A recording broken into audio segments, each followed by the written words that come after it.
Diyos na God Almighty. Amen. Amen. Diyos, Jehovah, Jireh. Amen.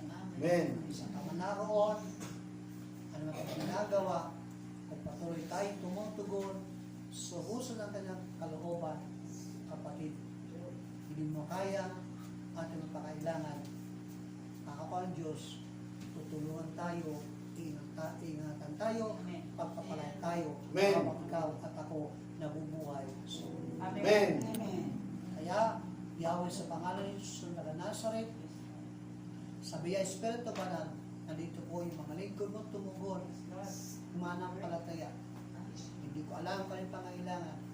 Sa patalag ko po, ikaw ang Diyos, God Almighty, Diyos na makapangyarihan, Amen. Diyos na may magagawa, Amen. Diyos na paghimala. Amen. Kaya mo kayo pagpalain, Amen. kaya hindi ko alam kung anong pangailangan, subat ko sino din ang itiwala sa iyo. Amen.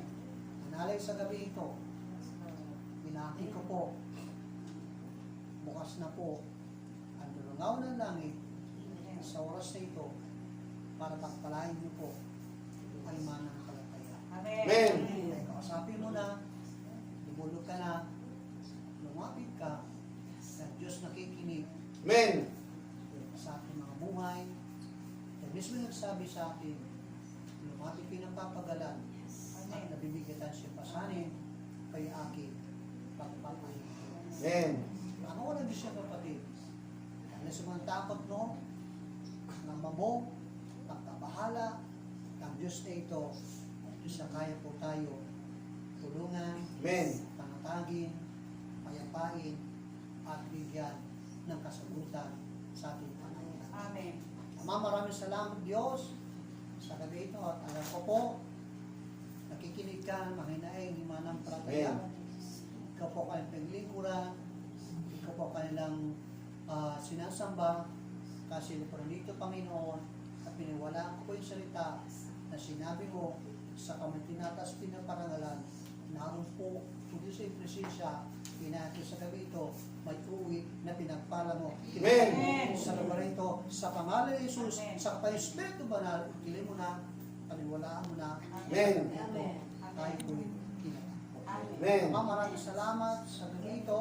Pagpalayan ka mga tinataas o Diyos, sa mga panalangin, hindi man nakasulat o Diyos.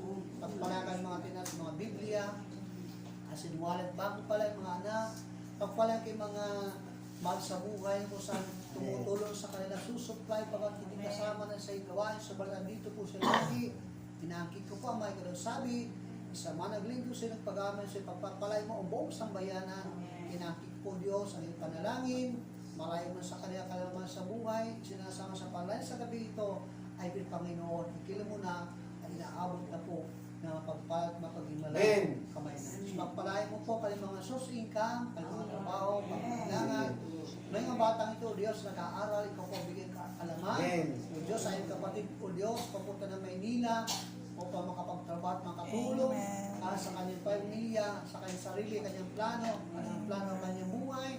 So, ba't alam ko sa kanyang plano, sa kabuk, kasama sa kanyang plano, ikaw, O Diyos, ay pagpalayan ng aking kapatid ito, Panginoon, bless Panginoon, at pagpalayan mga kwan mo, Diyos, bigyan ay manunugtog, kanyang pamilya, panliban tayo, pagpalayan, kanyang misis, at lahat tayo dito, Diyos, Panginoon, walang sawa kumatin, pagpalain mo, at tayo sa aking pamilya, at dalayan ko pa yun sa gabi ito, sa kanilang sa kanilang pamahay, ay pinipangis pag-apak pa lang sa pamahay, ay pagpapalain mo, Diyos, ang pamahay, Panginoon, ang ating magsabi, Amen. Amen. Amen. Amen. Amen. Amen. Amen. Amen. Amen. Amen. Amen. Amen. Amen. Amen. Amen. Amen. Amen. Amen. Amen. Tayo po ay